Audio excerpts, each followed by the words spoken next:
नमस्कार दोस्तों, स्वागत है आपका मेरे YouTube चैनल कमल जी क्लासेस में।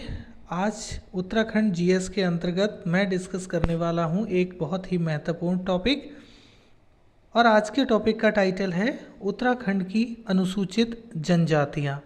इस टॉपिक से भी अक्सर प्रतियोगी परीक्षाओं में प्रश्न देखने को मिलते हैं।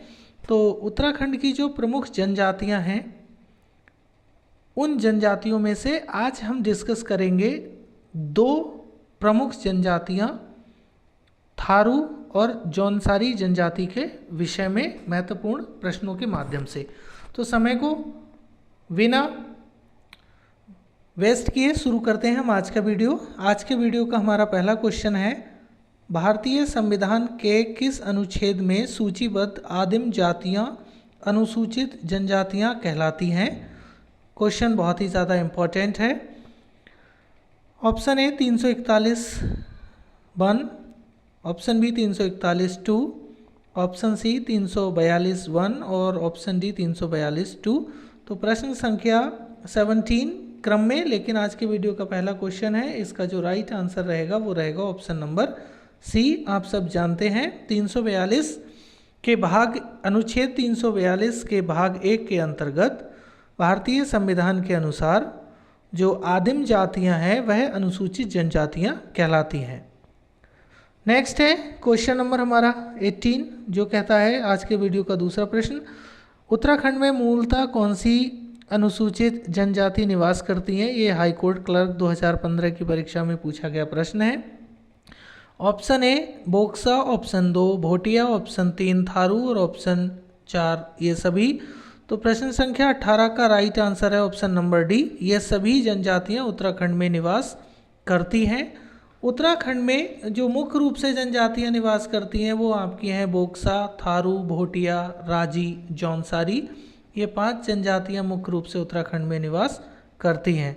आइए बढ़ते हैं नेक्स्ट क्वेश्चन की तरफ। अगला प्रश्न है प्रश्न संख्या 19, जो कहता है उत्तराखंड में से कौन सी अनुसूचित जनजाति पाई जाती है?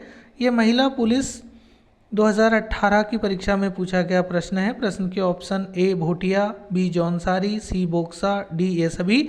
तो इसका आंसर भी हमारा ऑप्शन नंबर डी रहेगा, ये सभी जनजातियां हमारी उत्तराखंड में निवास करती हैं। नेक्स्ट है बेहद इम्पोर्टेंट प्रश्न है, उत्तराखंड में कौन सी अनुसूचित जनजाति नहीं पाई जाती है? यहाँ नहीं पे फोकस किया गया है, और ये उत्तराखंड पीसीएस की 2008 की परीक्षा में पूछा गया प्रश्न है। Option A Boksa, option B Bhotia, option C Raji और ऑप्शन डी खरवार। तो क्वेश्चन नंबर 20 का जो राइट आंसर रहेगा वो रहेगा ऑप्शन नंबर डी, खरवार जनजाति उत्तराखंड में नहीं पाई जाती है। बाकी बोक्सा, भोटिया, राजी या इसके अलावा जौनसारी, थारू ये सब जनजातियां उत्तराखंड में पाई जाती हैं। नेक्स्ट है क्वेश्चन संख्या 21, जो कहता है उत्तराखंड में कौन सी जनजाति संबंधित नहीं है? यहाँ भी हमें नहीं देखना है। सहायक अधिकारी 2019 की परीक्षा में पूछा गया प्रश्न है। ऑप्शन ए Kirat, option B Khas, option सी जाड़ और ऑप्शन डी संथाल। तो प्रश्न संख्या 21 का राइट आंसर रहेगा ऑप्शन नंबर डी, संथाल जनजाति हमारे उत्तराखंड में नहीं पाई जाती है। बाकी किरात, खस और जाड़ ये पाई जाती हैं। नेक्स्ट है क्वेश्चन नंबर 22, उत्तराखंड सरकार ने किस वर्ष बोक्सा, थारू, भोटिया, राजी एवं जौनसारी को अनुसूचित जनजाति का दर्जा प्रदान किया है? प्रश्न के ऑप्शन 1951, ऑप्शन 2 1957, ऑप्शन 3 1967 और ऑप्शन डी 1969। तो प्रश्न संख्या 22 का राइट आंसर जो रहेगा वो रहेगा ऑप्शन नंबर सी, 1967 में बोक्सा, थारू, भोटिया, राजी और जौनसारी जनजातियों को अनुसूचित जनजाति का दर्जा प्राप्त हुआ था। इसके विषय में थोड़ी सी बातचीत कर ली जाए। उस समय उत्तर प्रदेश और उत्तराखंड एक अविभाज्य प्रदेश थे और उत्तर प्रदेश के नाम से जाने जाते थे। उत्तराखंड राज्य का उस समय तक अस्तित्व नहीं था। 1965 ईस्वी में केंद्र सरकार ने जनजातियों की पहचान के लिए लोकर समिति का गठन किया था। लोकर समिति की सिफारिश पर 1967 ईस्वी में उत्तराखंड की 5 जनजातियां थारू, जौनसारी, भोटिया, बोक्सा और राजी, इनको अनुसूचित जनजाति का दर्जा प्रदान किया गया था। तो ये इसका डिटेल है, आप इसको नोट डाउन कर लीजिए। नेक्स्ट है क्वेश्चन नंबर 23 जो कहता है उत्तराखंड में किस जनजाति की संख्या सबसे कम और सबसे अधिक है। ये क्वेश्चन संयुक्त रूप से पूछा गया है, ये व्यक्तिगत रूप से भी पूछा जा सकता है, जैसे कि सबसे कम जनसंख्या कौन सी जनजाति की है, सबसे अधिक जनसंख्या कौन सी जनजाति की है, तो हम उस पर फोकस कर सकते हैं। ऑप्शन ए राजी एवं थारू, ऑप्शन बी बोक्सा एवं भोटिया, ऑप्शन सी थारू एवं जौनसारी और ऑप्शन डी राजी एवं जौनसारी। तो क्वेश्चन संख्या 23 का जो राइट आंसर है वो रहेगा ऑप्शन नंबर ए। उत्तराखंड में राजी जनजाति की संख्या सबसे कम है और थारू जनजाति की संख्या सबसे अधिक है। नेक्स्ट है क्वेश्चन नंबर 24 जो कहता है जनगणना 2011 के अनुसार उत्तराखंड में अनुसूचित जनजाति की कुल जनसंख्या कितनी है। Option A 2,91,903, option B 3,01,495, option C 3,21,894 और ऑप्शन डी 2,98,462। तो प्रश्न संख्या 24 का जो राइट आंसर रहेगा वो रहेगा ऑप्शन नंबर ए। उत्तराखंड में 2011 की जनगणना के अनुसार अनुसूचित जनजाति की कुल जनसंख्या 2,91,903 है। नेक्स्ट है क्वेश्चन नंबर 25 जो कहता है नवीनतम जनगणना 2011 के अनुसार उत्तराखंड की कुल जनसंख्या में अनुसूचित जनजाति का प्रतिशत कितना है। Very important question. 2.6%, 2.9%, 3.5% या 3.9%। तो क्वेश्चन नंबर 25 का जो राइट आंसर है वो रहेगा option number B 2.9% total population की अनुसूचित जनजाति है।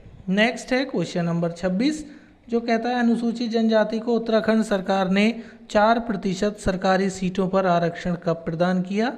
ये बहुत इंपॉर्टेंट प्रश्न है। ऑप्शन ए सन 2000 में, ऑप्शन बी 2008 में, 2010 में या 2001 में। तो क्वेश्चन नंबर 26 का जो राइट आंसर रहेगा वो रहेगा ऑप्शन नंबर डी 2001 में अनुसूचित जनजातियों को उत्तराखंड सरकार ने 4% आरक्षण प्रदान किया था। नेक्स्ट है क्वेश्चन नंबर 27 जो कहता है उत्तराखंड में निम्न जनपदों में से किसमें अनुसूचित जनजातियों की जनसंख्या सबसे अधिक है। ये यूकेपीसीएस 2008 की परीक्षा में पूछा गया प्रश्न है। Option A Nainital, option B Almora, option C Udham Singh Nagar और ऑप्शन डी चंपावत। तो दिए गए जनपदों में सबसे ज़्यादा जो अनुसूचित जनजातियों की संख्या है वो उधम सिंह नगर में है। Option C is the right answer for this question. Next है हमारा क्वेश्चन नंबर 28 जो कहता है प्रतिशतता के आधार पर उत्तराखंड के किस जिले में अनुसूचित जनजातियों की जनसंख्या सर्वाधिक है। Very important question. Option A Udham Singh Nagar, option B Dehradun, option C Chamoli और ऑप्शन डी पिथौरागढ़।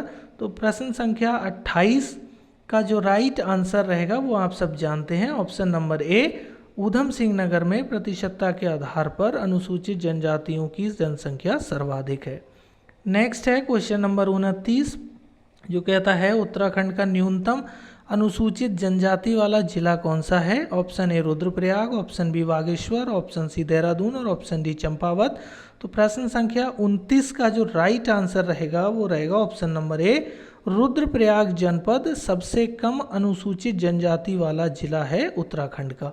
नेक्स्ट है क्वेश्चन नंबर 30 जो कहता है प्रतिशतता के आधार पर उत्तराखंड के किस जिले में अनुसूचित जनजातियों की जनसंख्या सबसे कम है। Option A Bageshwar, option B Tehri, option C Pauri और ऑप्शन डी हरिद्वार। तो क्वेश्चन नंबर 30 का जो राइट आंसर रहेगा वो रहेगा ऑप्शन नंबर बी टिहरी।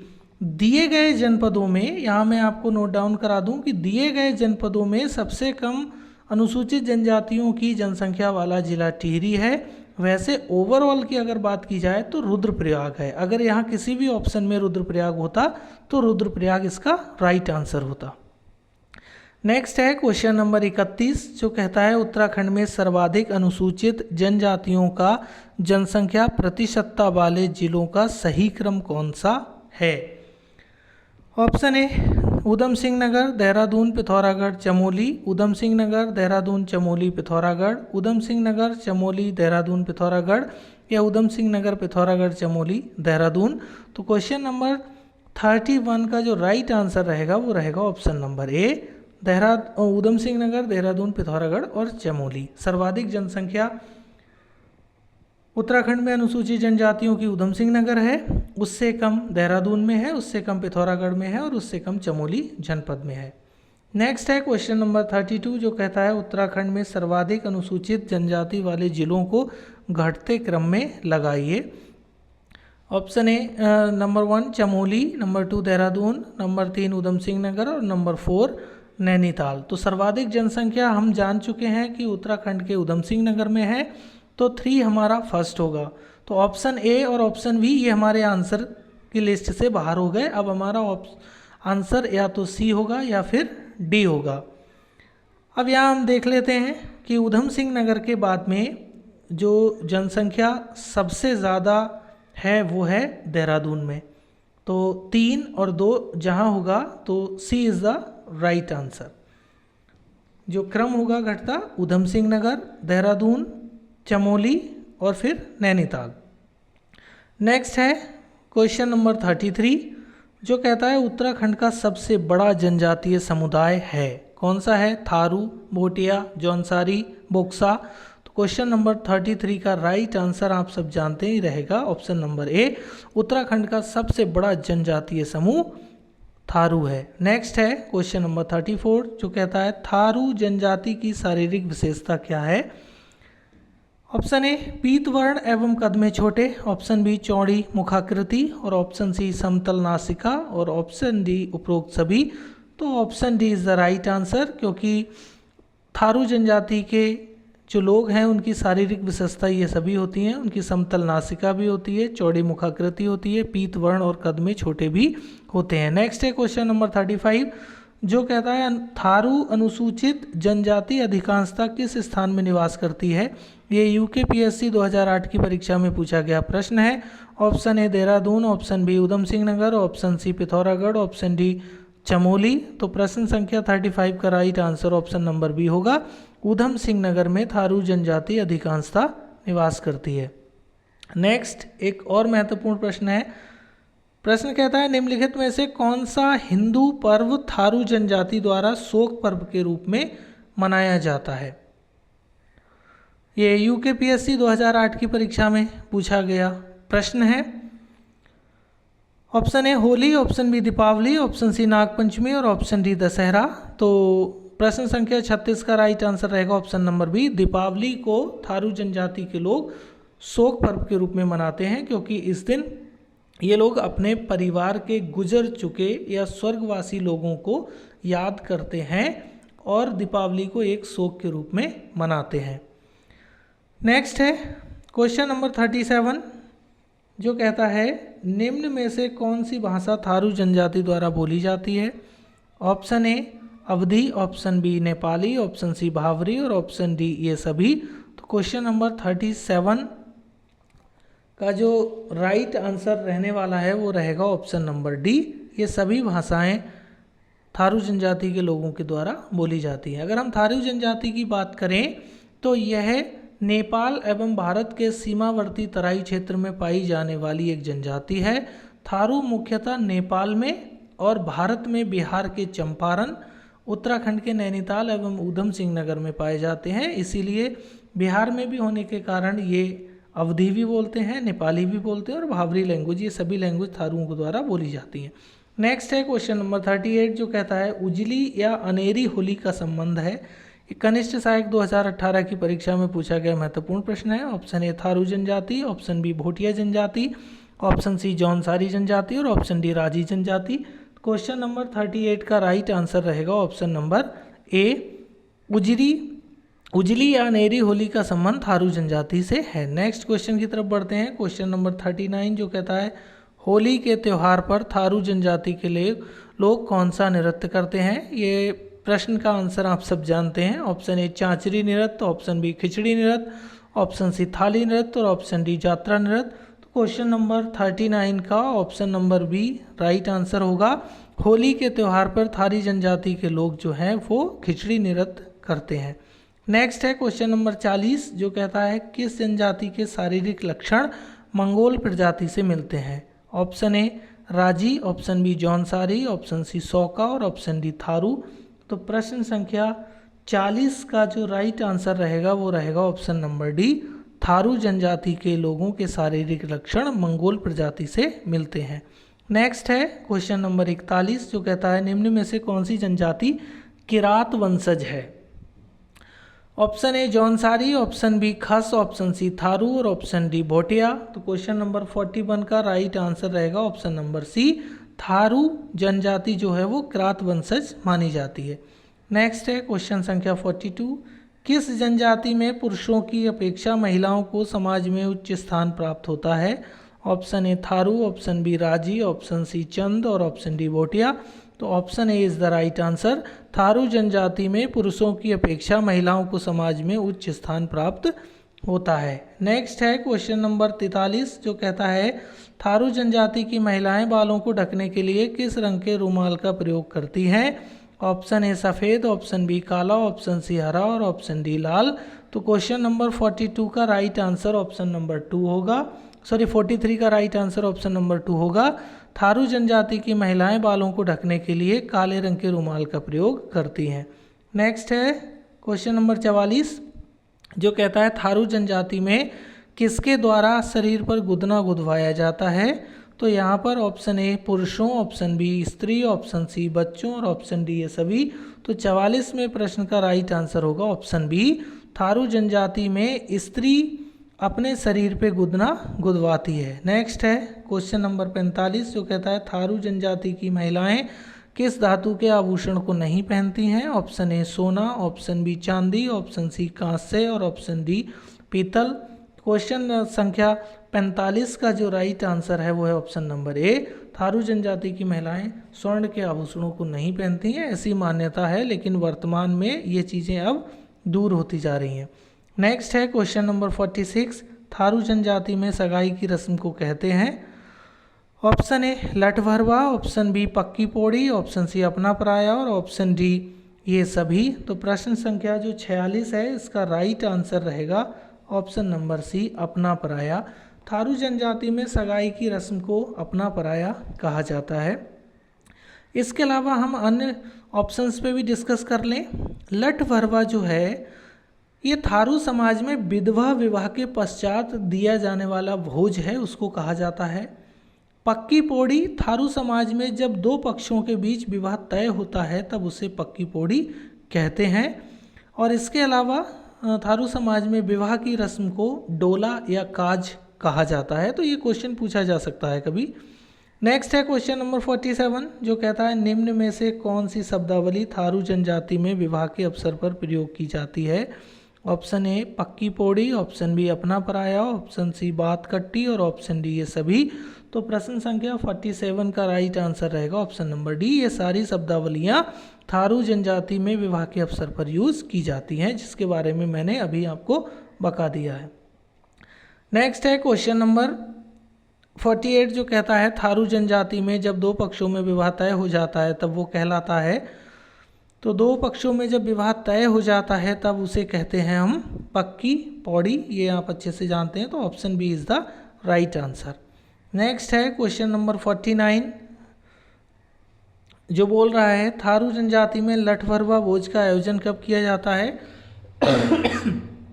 इसका आंसर अभी बताया गया है, विधवा विवाह में। तो option C is the right answer, विधवा विवाह में दिया जाने वाला जो भोज है वो लठभरवा कहलाएगा।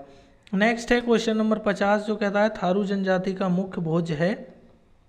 ऑप्शन ए मछली चावल, ऑप्शन बी मांस रोटी, ऑप्शन सी फल जौ और ऑप्शन डी इनमें से कोई नहीं।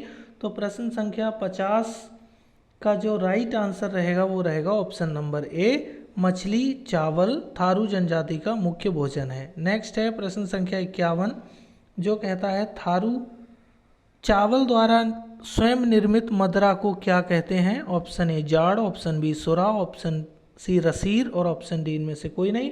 तो प्रश्न संख्या 51 का राइट आंसर रहेगा ऑप्शन ए, थारू चावल द्वारा निर्मित मदिरा को जाड़ कहते हैं।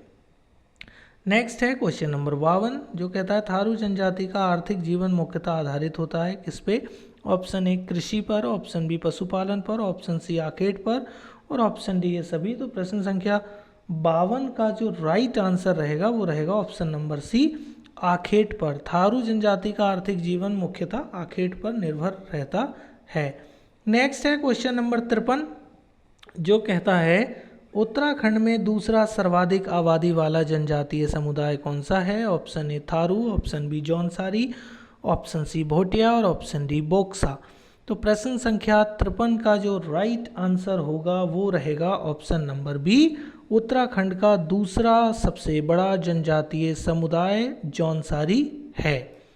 जौनसारी की अगर हम बात करें तो यह उत्तराखंड में मुख्यतः गढ़वाल क्षेत्र में पाया जाता है और गढ़वाल क्षेत्र का सबसे बड़ा जनजातीय समूह भी है। अगर ये प्रश्न पूछा जाता है तो आप इसको ये ध्यान रखेंगे।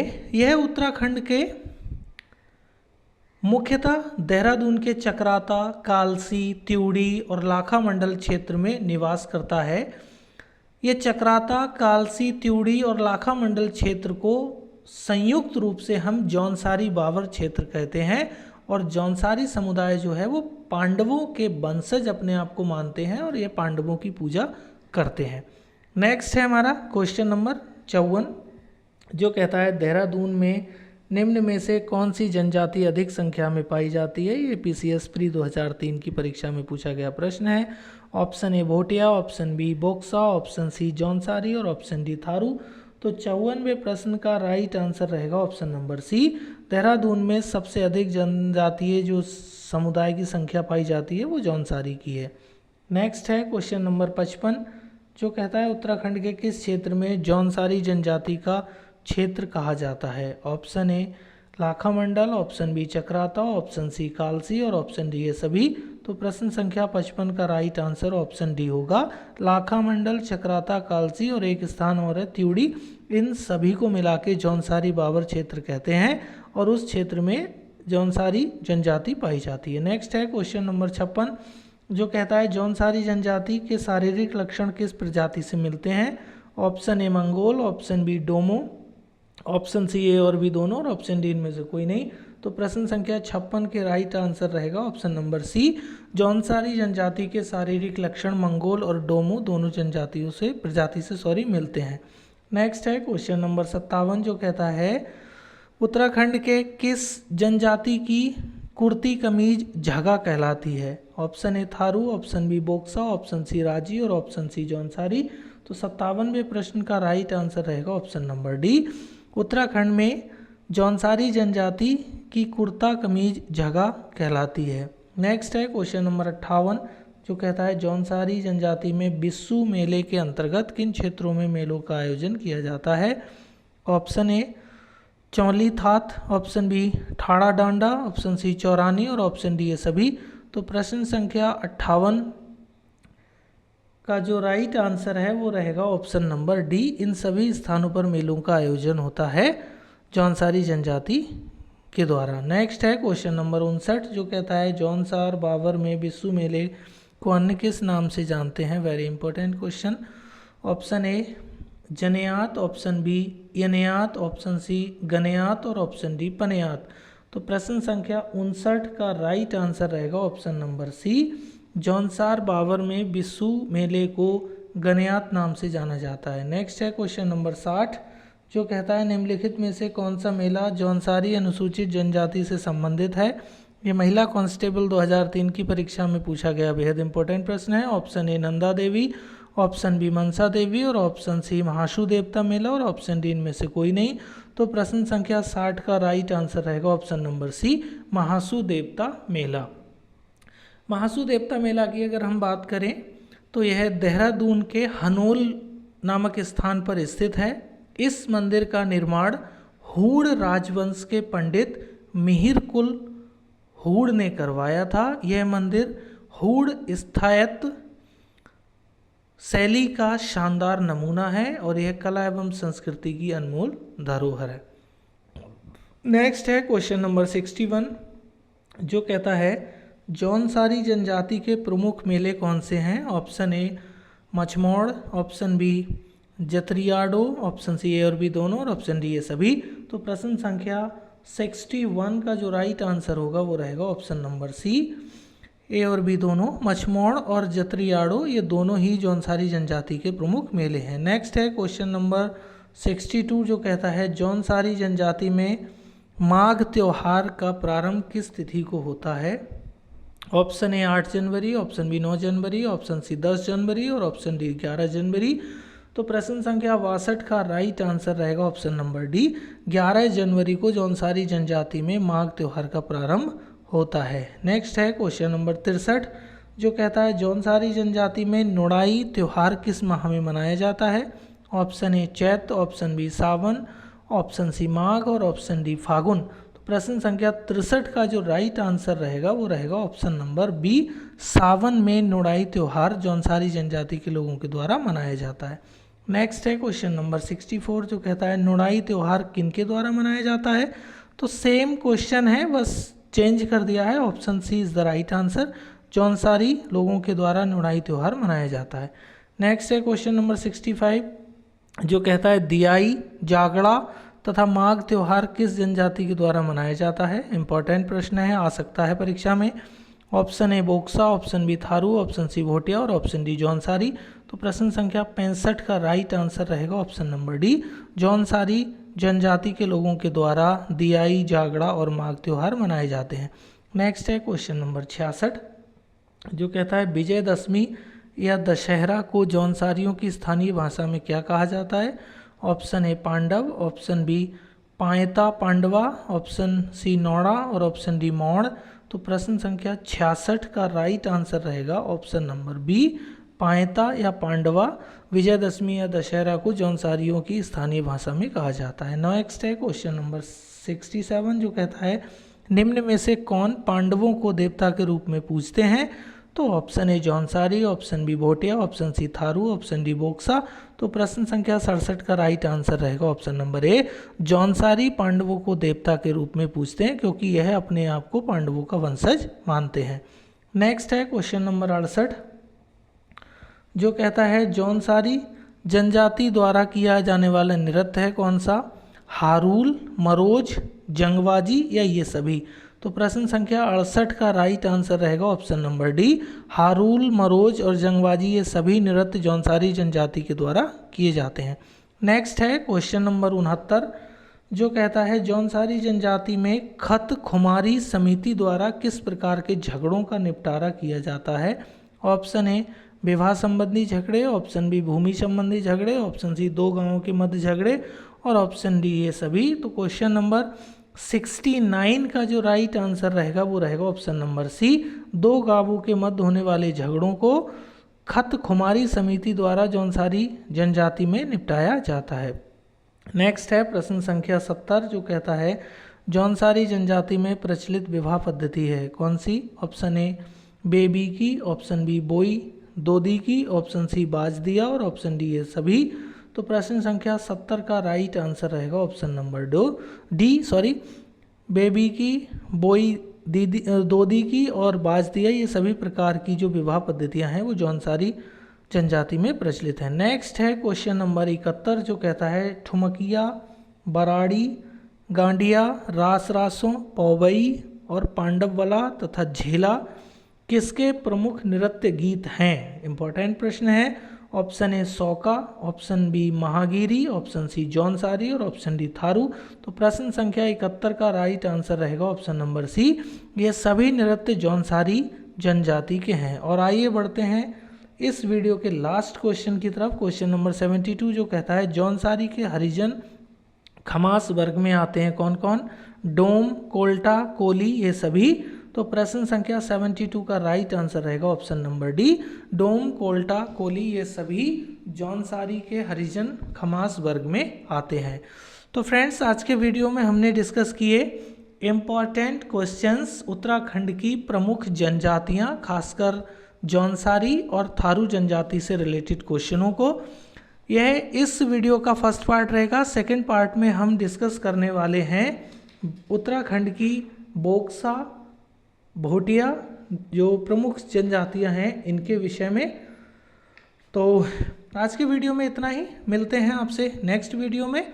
लेकिन तब तक अगर आप मेरे चैनल पे नए हैं तो चैनल को सब्सक्राइब करें, वीडियो को लाइक करें, अपने दोस्तों में शेयर करें और कमेंट्स के माध्यम से अवगत कराएं कि हमारा चैनल आपकी स्टडी में कितना मददगार साबित हो रहा है।